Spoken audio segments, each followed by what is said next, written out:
Hello students, मैं Dilip Pawar, assistant professor history, राजकीय मृदा महाविद्यालय में कार्यरत।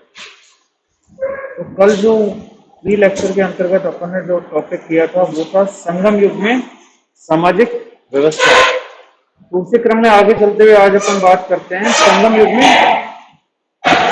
में अर्थव्यवस्था, इकोनॉमी किस प्रकार की थी। संगम युग में अर्थव्यवस्था,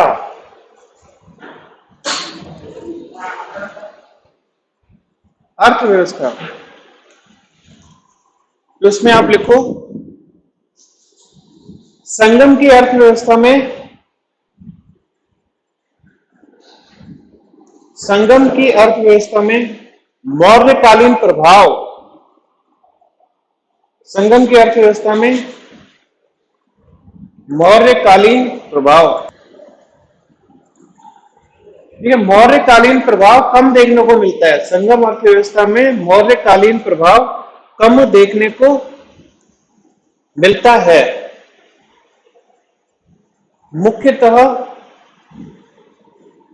मुख्यतः समुद्रिक व्यापार, मुख्यतः समुद्रिक व्यापार के प्रभाव से, मुख्यतः समुद्रिक व्यापार के प्रभाव से दक्षिण भारत महापाषाण काल से, दक्षिण भारत महापाषाण काल से अपने ऐतिहासिक युग में प्रवेश कर गया। महापाषाण काल से अपने ऐतिहासिक युग में प्रवेश कर गया। ऐतिहासिक युग किसे कहते हैं? Historical age. ऐतिहासिक युग का अर्थ होता है कि उस समय के लोगों को पढ़ना आ गया, लिखना आ गया, उन्होंने लिपि का आविष्कार कर लिया, तो उसको ऐतिहासिक युग कहा जाता है, हिस्टोरिकल एज। तो दक्षिण भारत में ऐतिहासिक युग शुरू होता है संगम युग के साथ, जहां पे लोगों को पढ़ना लिखना आ गया। और उसमें मुख्य प्रभाव किसका था? जो अंतरराष्ट्रीय व्यापार हो रहा था, जो समुद्र के थ्रू व्यापार हो रहा था रोम के साथ, उसने बहुत ही महत्वपूर्ण भूमिका निभाई इस क्षेत्र की अर्थव्यवस्था को सही करने के लिए। फिर आप अगला पैराग्राफ लिखो, शहरीकरण। शहरीकरण, शहरीकरण, इसमें लिखो यह प्रक्रिया संगम युग में गौण रही। गौण होता है ना सेकेंडरी, द्वितीयक। यह प्रक्रिया संगम युग में गौण गौण गौण रही। यहां के राज्यों के मुखिया ने, यहां के राज्यों के मुखिया ने अधिक रुचि, यहां के राज्यों के मुखिया ने अधिक रुचि समुद्र के माध्यम से, अधिक रुचि समुद्र के माध्यम से किए जाने वाले व्यापार, समुद्र के माध्यम से किए जाने वाले व्यापार में दिखाई। अधिक रुचि समुद्र के माध्यम से किए जाने वाले व्यापार में दिखाई, और इस व्यापार को एक सहभागी के रूप में, और इस व्यापार को एक सहभागी के रूप में, पार्टिसिपेंट, और इस व्यापार को एक सहभागी के रूप में नियंत्रित किया। इस व्यापार को एक सहभागी के रूप में नियंत्रित किया। राजाओं का वर्ग, राजाओं का वर्ग विलासिता की वस्तुओं का, राजाओं का वर्ग विलासिता की वस्तुओं का उपभोग करता था। राजाओं का वर्ग विलासिता की वस्तुओं का उपभोग करता था, और ये वस्तुएं व्यापार के माध्यम से उपलब्ध होती थी, और ये वस्तुएं व्यापार के माध्यम से उपलब्ध होती थी। अतः बंदरगाहों का विकास, अतः बंदरगाहों का विकास कौमा व्यापारिक शुल्क लेना, अर्थात अतः बंदरगाहों का विकास, कौमा व्यापारिक शुल्क लेना, कौमा सिक्के जारी करना, कौमा सिक्के जारी करना आदि आदि दायित्व राजा के द्वारा, आदि दायित्व राजा के द्वारा निभाए गए, आदि दायित्व राजा के द्वारा निभाए गए। देखो उसमें क्या कहने की कोशिश की गई है कि संगम युग में शहरीकरण गौण हो गया। गौण का मतलब है कि इस पे इतना फोकस नहीं किया, राजा ने शहरीकरण में इतनी रुचि नहीं ली। राजा ने अपनी प्राइमरी रुचि कहां पे ली है? व्यापार के लिए, रोम के साथ व्यापार के लिए। क्योंकि रोम के साथ व्यापार के माध्यम से राजा को सोने चांदी के सिक्के मिला करते थे और विलासिता की कई सारी मदिरा वगैरह जो विशेष होती है वो मिला करती थी राजा को। इसलिए राजा की सारी दिलचस्पी व्यापार के अंदर थी। संगम युग में शहरीकरण इतना खास नहीं हुआ है दक्षिण भारत में, बड़े बड़े शहर नहीं है जैसे कि उत्तर भारत में है। उत्तर भारत के बड़े बड़े शहर, पाटलिपुत्र हो गया, है ना, अयोध्या हो गया, बहुत बड़े बड़े शहर थे उस समय के। तक्षशिला हो गया, बहुत बड़ा शहर था। लेकिन उस तरह के शहर में दक्षिण भारत में देखने को नहीं मिलते, क्योंकि राजा की पूरी रुचि अंतरराष्ट्रीय व्यापार में केंद्रित थी। उत्तर भारत के साथ इतना अधिक व्यापार हुआ नहीं अंतरराष्ट्रीय व्यापार, जितना संगठित और सतत व्यापार रोम का दक्षिण भारत के साथ हुआ। क्यों हुआ?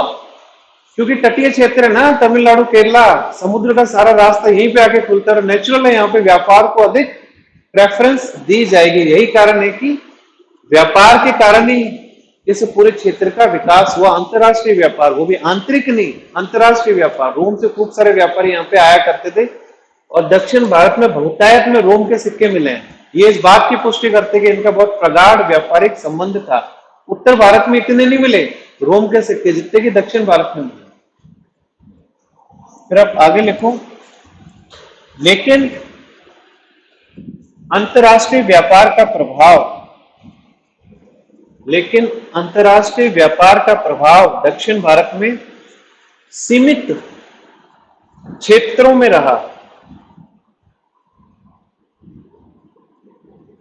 दक्षिण भारत में सीमित क्षेत्रों पर रहा, जैसे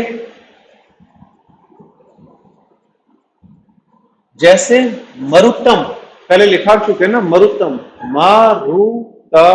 मरुतम जो नदी घाटी का क्षेत्र था। मरुतम, मरुतम जो नदी घाटी का क्षेत्र था। और नेतल, नेतल जो तटीय क्षेत्र था। नेतल जो तटीय क्षेत्र था। तो कहने का मतलब यह है कि व्यापार के कारण जो विकास हुआ इन क्षेत्रों में अधिक हुआ है। जो इंटीरियर क्षेत्र है, संगम युग के आंतरिक क्षेत्र है, वहां पे व्यापार का इतना प्रभाव, सकारात्मक प्रभाव नहीं हो पाया। मुख्यतः कहां पे रहा? मरुतम के क्षेत्र में रहा, जो नदी घाटी का क्षेत्र हो, जो तटीय क्षेत्र है, तट का क्षेत्र है, वहां पे अधिक पॉजिटिव प्रभाव व्यापार का देखने को मिला। मतलब व्यापार का प्रभाव इस क्षेत्र के इंटीरियर, आंतरिक क्षेत्रों में पहुंच ही नहीं पाया। इसका अंदर स्थानीय इकोनॉमी चलती रही, स्थानीय अर्थव्यवस्था ही चलती रही। फिर लिखो, इस समय में सामाजिक स्तर विन्यास, इस समय में सामाजिक स्तर विन्यास, इस समय में सामाजिक स्तर विन्यास हमें बहुत कम देखने को मिलता है। हमें बहुत कम देखने को मिलता है। अर्थात सामाजिक जटिलता इतनी अधिक नहीं थी। सामाजिक जटिलता इतनी अधिक नहीं थी। और संगम क्षेत्र मुख्यतः जनजाति का प्रदेश ही रहा। संगम क्षेत्र मुख्यतः जनजाति का प्रदेश ही रहा। आप समझ गए ना, क्योंकि यहाँ पे शहरीकरण इतना नहीं हुआ तो यहाँ पे सामाजिक जटिलता भी नहीं आई। जब शहरीकरण होता है तभी सामाजिक जटिलता आती है, क्योंकि शहरों में अमीर और गरीब के बीच बहुत ज्यादा भेदभाव किया जाता है। शहरों में साफ सफाई करने वाले वर्ग की जरूरत पड़ती है, जो नालियां साफ करे, जो सड़कें साफ करे, समझ गए, जो दास की तरह काम करे औरों के घर पे। ये सारे किसके चिन्ह हैं? शहर के। लेकिन संगम में इतने बड़े शहर आए नहीं, तो भी सामाजिक जटिलता कहां से आएगी? आप समझ गए ना, जब समाज की तरक्की होती है, जब शहर बसाए जाते हैं, तभी जटिलता आती है, तभी भेदभाव शुरू होता है। तो इसमें आगे लिखो, संगम युग मुख्यतः, संगम युग मुख्यतः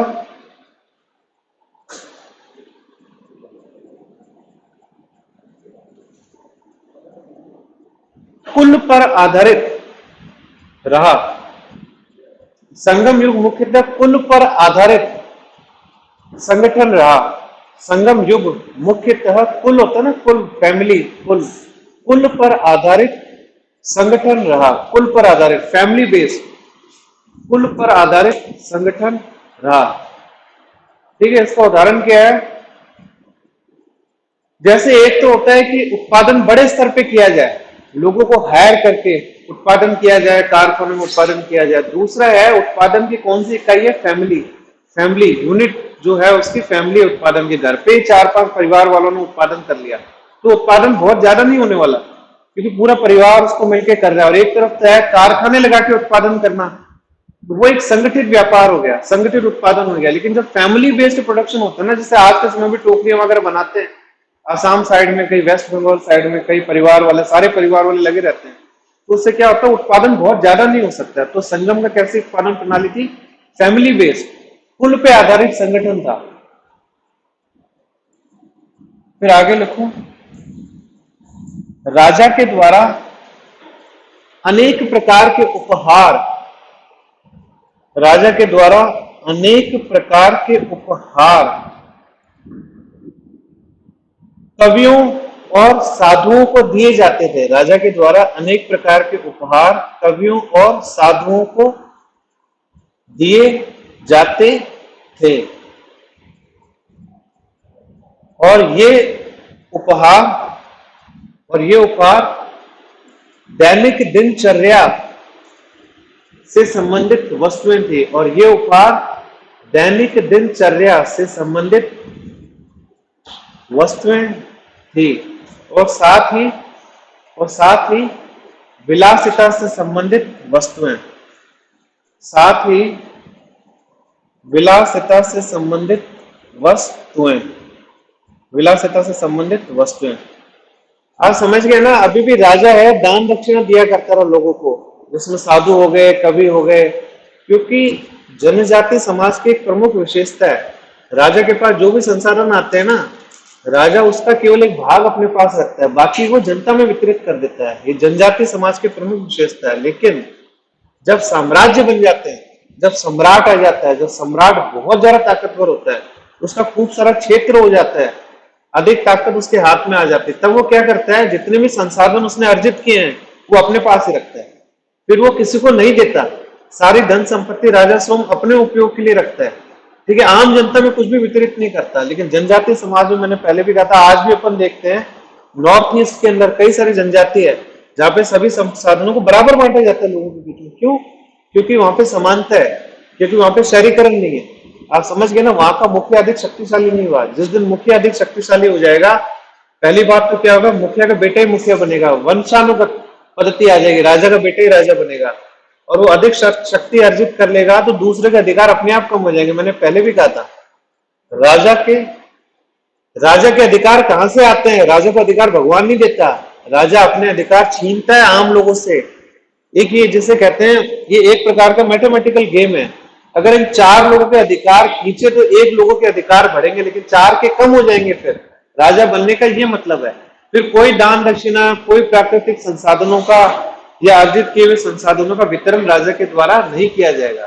फिर राजा किसे वितरण करेगा? मात्र ब्राह्मणों को वितरण करेगा अनुष्ठान कराने के लिए, सैनिकों को वितरण करेगा जो उसको सेवा दे रहे हैं। आम जनता अपना जीवन अपना अलग निर्वाह करती रहेगी। तो इस समाज में समानता नहीं रहती। लेकिन संगम युग में अभी शहरीकरण नहीं आया था, बड़े बड़े साम्राज्य यहाँ पे स्थापित नहीं हुए थे, मूलभूत तरीके से एक जनजातीय समाज था, इसलिए राजा अभी भी अर्जित वस्तुओं को लोगों के बीच में बांटा करता था। तो लिखो आप आगे, संगम के क्षेत्र में, संगम के क्षेत्र में बौद्ध साधु कौमा व्यापारी,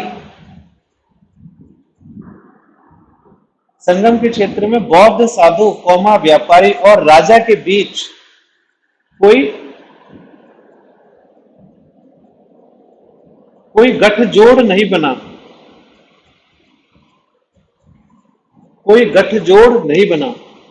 यानी बौद्ध भिक्षु हो गए, राजा हो गया, व्यापारी, इनके बीच में कोई गठजोड़ नहीं बना दक्षिण भारत में। लेकिन ये गठजोड़ कहां बना था, मैं आपको लिखा चुका हूं, सातवाहन दक्कन के क्षेत्र की जो अर्थव्यवस्था है, वहां पे बौद्ध भिक्षु, राजा और व्यापारी के बीच में एक प्रकार का बंधन बन गया था, एक प्रकार का गठजोड़ बन गया था। यानी बौद्ध भिक्षु एक प्रकार से राजा की सेवा किया करते थे, राजा बदले में उनको बहुत कुछ दिया करता था, और व्यापारी भी इस कड़ी में शामिल हो चुके थे। तो इनका एक आपस में एक पॉजिटिव और सकारात्मक लेन देन का अंतर संबंध बन गया था। ये अंतर संबंध दक्षिण भारत में नहीं बन पाया, क्योंकि यहाँ पे हम किसी भी चीज के बारे में बात करें ना, पूर्णतः विकसित नहीं थी, ना तो साम्राज्य पूर्णतः विकसित हुआ यहाँ पे, ना समाज पूर्णतः विकसित हुआ यहाँ पे। और अपन व्यापार के बारे में भी बात करें, अंतरराष्ट्रीय व्यापार, उसका प्रभाव सीमित रहा है। अपन ने बात की ना, तटीय क्षेत्रों में रहा है या नदी घाटी के क्षेत्रों में रहा है, बाकी जो आंतरिक क्षेत्र है वहां पे कोई फायदा पहुंचा ही नहीं अंतरराष्ट्रीय व्यापार का। जबकि दक्कन के क्षेत्र में अपन देखें, क्योंकि वहां पर विकसित अर्थव्यवस्था थी, तो अंतरराष्ट्रीय व्यापार का प्रभाव है वो आंतरिक क्षेत्रों तक पहुंचा है।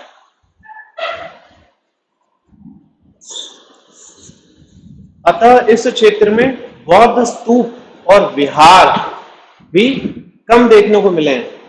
अतः इस क्षेत्र में बौद्ध स्तूप और विहार भी कम देखने को मिले हैं, बौद्ध स्तूप और विहार भी कम देखने को मिले हैं। और हमें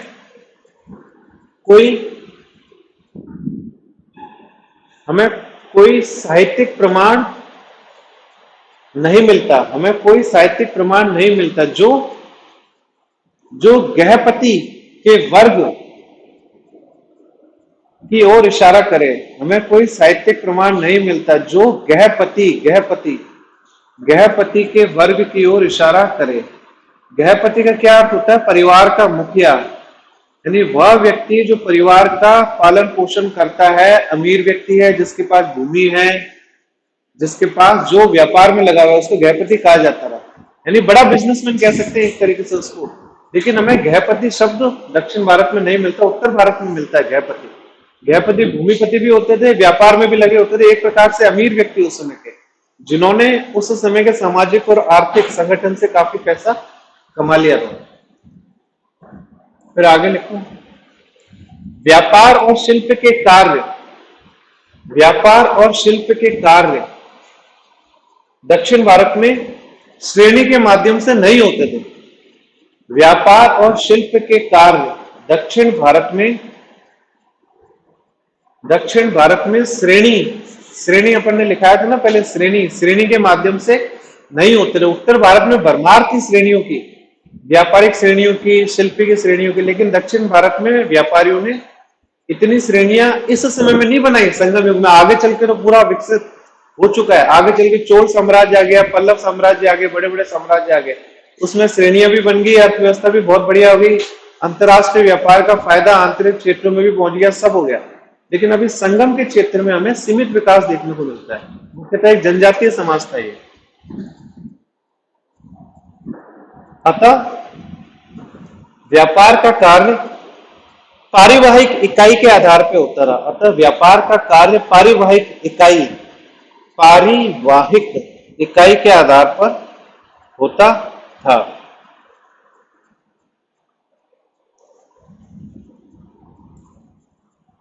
क्योंकि संगम क्षेत्र की जनजातीय प्रकृति थी, नेचर, क्योंकि संगम क्षेत्र की जनजातीय प्रकृति थी। फिर लिखो कुछ केंद्र कपड़ा बुनाई के लिए जाने जाते थे। कुछ केंद्र कपड़ा बुनाई के लिए जाने जाते थे, जैसे उरैयूर और आर्कमेडू। उरैयूर,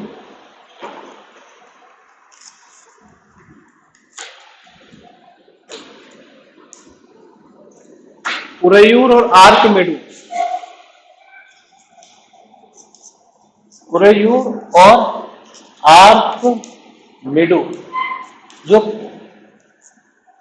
कपड़े निर्माण के लिए जाने जाते थे। उरैयूर और आर्कमेडू।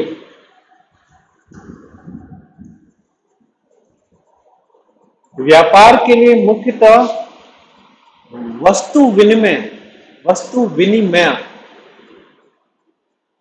व्यापार के लिए मुख्यतः वस्तु विनिमय, वस्तु विनिमय का उपयोग किया जाता था।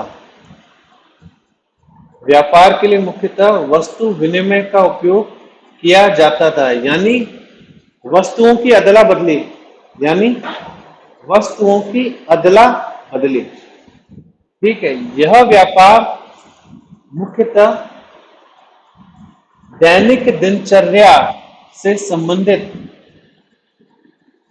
यह व्यापार मुख्यतः दैनिक दिनचर्या और जीवन निर्वाह से संबंधित वस्तुओं में होता था। यह व्यापार दैनिक दिनचर्या और जीवन निर्वाह से संबंधित वस्तुओं में होता था।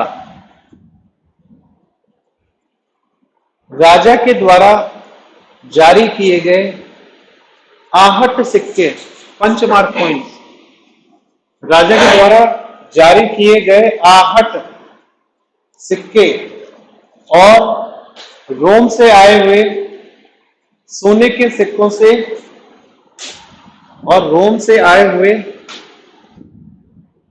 सोने के सिक्कों से उच्च स्तर का व्यापार होता था।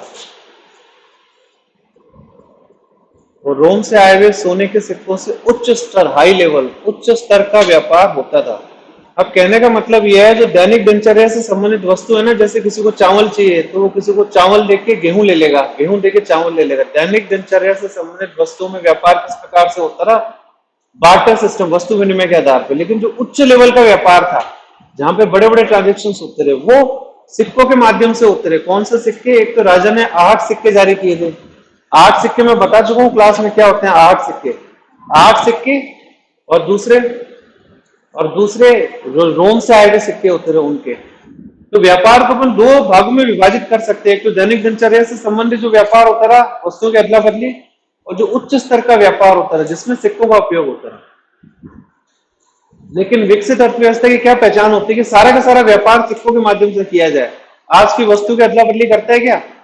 है, मेरे को कॉपी चाहिए तो मैं आपको पेन दे दूं, आप मेरे को कॉपी दे दो, कोई नहीं करता ना। सब मार्केट में जाके पैसा लेके खरीदते। विकसित अर्थव्यवस्था की यही पहचान कि सारा व्यापार मुद्राओं से होगा। उसी को कहते हैं मौद्रीकरण। बहुत ज्यादा हो जाता है मौद्रीकरण, जिसको मोनेटाइजेशन कहते हैं। बीजेपी ने डीमोनेटाइजेशन किया था ना, उसका उल्टा विमुद्रीकरण। तो इसको मौद्रीकरण कहते हैं। समाज के सब कोने में दूर दूर तक मुद्राओं का प्रचलन हो जाए, उसको मौद्रीकरण कहते हैं। और यह मौद्रीकरण सर्वाधिक प्राचीन भारत में रहा। उत्तर मौर्य काल में, जब विदेशी वंशज भारत में है, तो सर्वाधिक, सबसे ज्यादा। और मैं आपको एक यहाँ पे समझाने के लिए डिफरेंस बताना चाहूंगा। जैसे गुप्त काल में सोने के सिक्के अधिक जारी किए गए, ठीक है, और उत्तर मौर्य काल जो उससे पहले है, वहां पे सोने के सिक्के कम जारी हुए। तो अर्थव्यवस्था किसकी ज्यादा विकसित होगी? मैं आपको 2 चीज बताता हूं, समझने के लिए है, ये कॉन्सेप्ट है। अपन बात करते हैं उत्तर मौर्य काल, जहां पे विदेशी वंशज आए हैं। इसमें अपन ने देखे हैं कि गोल्ड कॉइन की संख्या कम थी, ठीक है, लेकिन प्योरिटी ज्यादा थी। प्योरिटी, शुद्धता, प्योरिटी ज्यादा थी। समझ गए? संख्या कम थी लेकिन प्योरिटी, शुद्धता ज्यादा थी। और गुप्त काल के बारे में अपन बात करें, गुप्त काल में भी गोल्ड कॉइन थे, लेकिन उनकी संख्या बहुत ज्यादा हो गई। नंबर बढ़ गया, संख्या बहुत ज्यादा हो गई, लेकिन प्योरिटी कम हो गई। प्योरिटी, शुद्धता कम हो गई। दूसरा, उत्तर मौर्य काल में तांबे के सिक्के बहुत ज्यादा पाए जाते थे। तांबे के सिक्के बहुत ज्यादा पाए जाते थे, और लेकिन गुप्त काल में तांबे के सिक्के उत्तर मौर्य की तुलना में कम पाए जाते थे। समझ आ गया? दो युग के बारे में मैंने सिक्कों के बारे में बताया आपको।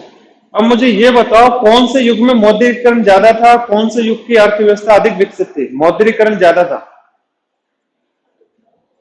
किसमें?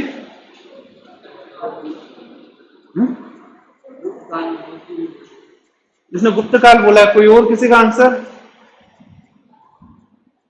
क्यों था गुप्त काल में मौद्रीकरण ज्यादा, क्यों लग रहा है? क्यों लग रहा है? या किसी को उत्तर मौर्य काल में मौद्रीकरण क्यों ज्यादा लग रहा है? एक्सप्लेनेशन दो ना साथ में, हमें क्यों ज्यादा लग रहा है। सिचुएशन मैंने बता दी, सिक्के, कौन से सिक्के ज्यादा थे, कौन से सिक्के कम थे, कौन से सिक्के अधिक शुद्ध थे किस समय में, कहां पे तांबे के ज्यादा थे, कहां पे तांबे के कम थे। मौद्रीकरण देखो, उत्तर मौर्य काल में मौद्रीकरण गुप्त काल से कहीं ज्यादा था। क्यों ज्यादा था? उनका आंसर इन्हीं में ही है, इन्हीं में घूम रहा है आंसर। क्यों? प्योरिटी ज्यादा थी। उससे भी बड़ा पॉइंट है नीचे वाला, तांबे के सिक्के। समझ आया ना? मैंने आपको कुछ समय पहले क्या कहा था कि जब आम जनता अपने दैनिक दिनचर्या की चीजों में मुद्रा का इस्तेमाल करे तब मौद्रीकरण मैक्सिमम होता है, सबसे ज्यादा होता है। और आम जनता कब इस्तेमाल करेगी मुद्रा का? अपने दैनिक दिनचर्या से संबंधित वस्तुएं खरीदने के लिए। वो इस्तेमाल तभी करेगी जब सिक्के उनके हाथ में आए। समझे? सिक्के उनके लिए एक्सेसिबल हो। सोने के सिक्के आम जनता के पास नहीं पहुंच सकते, समझ गए ना? आम जनता कहां से सोने के सिक्के लाएगी? वो तो हायर लेवल के ट्रांजेक्शन में काम आते हैं सोने के सिक्के, व्यापार के अंदर बड़े बड़े ट्रांजेक्शन में। आम जनता मुद्राओं का इस्तेमाल तभी करेगी जब उनके हाथ में सस्ते सिक्के आएंगे, तांबे के सिक्के खूब सारे। तो उत्तर मौर्य काल में तांबे के सिक्के खूब सारे थे, यानी आम जनता के पास तांबे के सिक्के पहुंच गए थे। तो अपनी वस्तु को खरीदना है, दैनिक दिनचर्या से संबंधित नमक खरीदना है, कुछ भी खरीदना है, उसमें भी वो सिक्कों का इस्तेमाल कर सकते थे। और जब सोने के सिक्के ज्यादा और तांबे के सिक्के हमें इतने नहीं मिले, तो उसका हम क्या अर्थ निकालते हैं कि बड़े बड़े व्यापार हो जाते थे, लेकिन आम जनता के पास सिक्कों की कमी थी, और इसलिए वो वस्तु विनिमय के माध्यम से अपने दैनिक दिनचर्या की चीजें खरीदा करते रहे। और उसका एक और प्रमाण है फायान। फायान आया था ना भारत में गुप्त काल में, फायान आपने सुना है ना? फायान ने एक शब्द यूज किया, कौड़ियां। कौड़ी पढ़ा ना आपने? कौड़ी। तो कौड़ी क्या होती है? उसने क्या कहा है कौड़ियों के बारे में? फायान ने कौड़ी के बारे में कहा है ना, ये तो आपको याद है, लेकिन कौड़ियों के बारे में कहा क्या है कि गुप्त काल में कौड़ियों का प्रचलन था, ये कहा है ना? गुप्त काल में कौड़ियां क्या होती है? अपन बोलते हैं ना कौड़ियों के भाव में बेचना, है ना? एक मुहावरा है ना, कौड़ियों के भाव में किसी चीज को बेचना, जिसका कोई दाम ही नहीं मिल सके, उसमें आपने बेच दिया। देखो, फायान का कहने का क्या मतलब था, क्योंकि गुप्त काल में सिक्कों की कमी थी। जो अपन बात कर रहे हैं ना, खासकर तांबे के सिक्के, आम लोगों के पास इतने सिक्के नहीं मिले, तो लोग क्या करते थे, कुछ मेरे हिसाब से जो मुझे समझ आता है, कुछ पत्थरों को सिक्के मान लिया उन्होंने, कुछ छोटे छोटे विशेष पत्थरों को सिक्के मान लिया, उसी को कौड़ियां कहा गया है, और उसी का ही उपयोग वो वस्तु को खरीदने के लिए किया करते थे। इसका मतलब समझ आ गया ना? कौड़ी, कौड़ी का अर्थ ये निकल रहा है जिसका कोई दाम ही नहीं हो, जिसकी कोई वैल्यू नहीं हो, कौड़ी के भाव बिक जाना। तो बिल्कुल ही लोएस्ट क्वालिटी के सिक्के कह सकते हैं, या कुछ विशेष पत्थर जिनका वो उपयोग करते थे ट्रांजेक्शन के लिए आम जनता। तो जब फायान ने कहा है कि कौड़ियां उपलब्ध थी गुप्त काल में, इसका मतलब क्या है कि व्यापार इतना अच्छा नहीं था। इसका मतलब यह है कि मौद्रीकरण इतना अच्छा नहीं था। इसका मतलब यह है कि इवन तांबे के सिक्के भी बहुत ज्यादा नहीं थे समाज में। इसका मतलब यह है कि लोगों को अक्सर वस्तु विनिमय के माध्यम से अपने दैनिक दिनचर्या की वस्तुएं खरीदनी पड़ती थी। समझ आ गया ना? तो इसकी पुष्टि फायान ने भी की है, वरना फायान कौड़ियों के बजाय ये कहता है कि तांबे के सिक्के खूब सारे मिलते हैं गुप्त काल में। उसने ये कहा ना, लोग तो कौड़ियों का इस्तेमाल भी कर लेते थे वस्तु का विनिमय करने के लिए, वस्तुओं को खरीदने के लिए। ठीक है?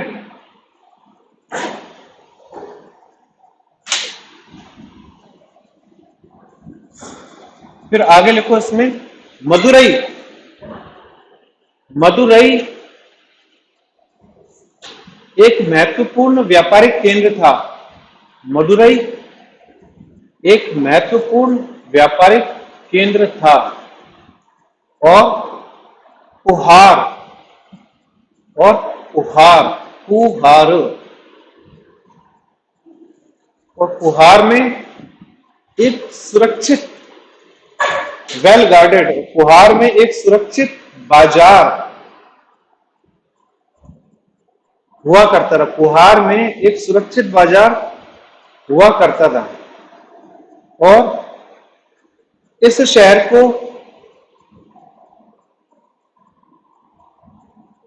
इस शहर को पश्चिम और पूर्व से आने वाले सामान का, पश्चिम और पूर्व से आने वाले सामान का प्रवेश द्वार माना जाता था। इस शहर को पश्चिम और पूर्व से आने वाले सामान का प्रवेश द्वार कहा जाता था। पश्चिम और पूर्व से आने वाले सामान का प्रवेश द्वार कहा जाता था। तो लिखो आगे, संगम साहित्य में व्यापारियों के वर्ग से संबंधित, संगम साहित्य में व्यापारियों के वर्ग से संबंधित हमें कई शब्द मिले हैं।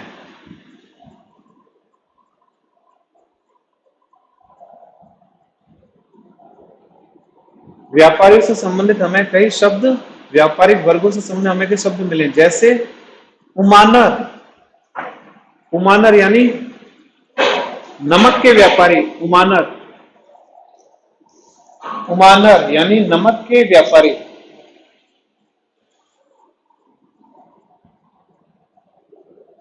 परतवर,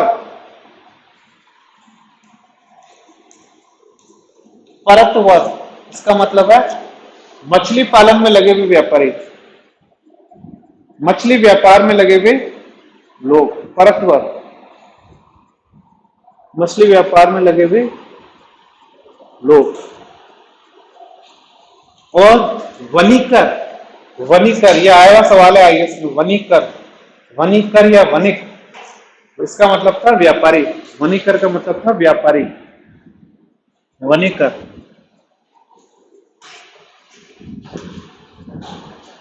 अतः संगम अर्थव्यवस्था में,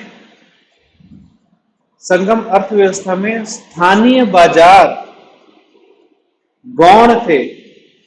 संगम अर्थव्यवस्था में स्थानीय व्यापार गौण, सेकेंडरी, गौण थे। और आयात और निर्यात पर अधिक ध्यान दिया जाता था। स्थानीय बाजार गौण थे और आयात और निर्यात पर अधिक ध्यान दिया जाता था। अतः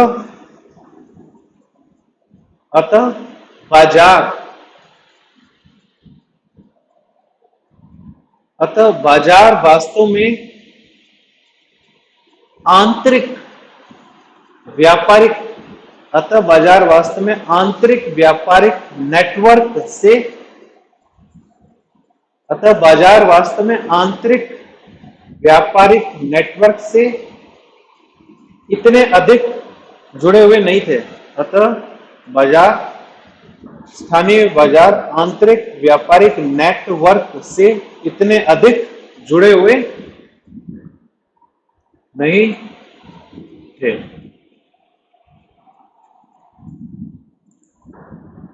इसी के साथ ही हम यहाँ पे अपना ये लेक्चर समाप्त करते हैं संगम युग की अर्थव्यवस्था के बारे में।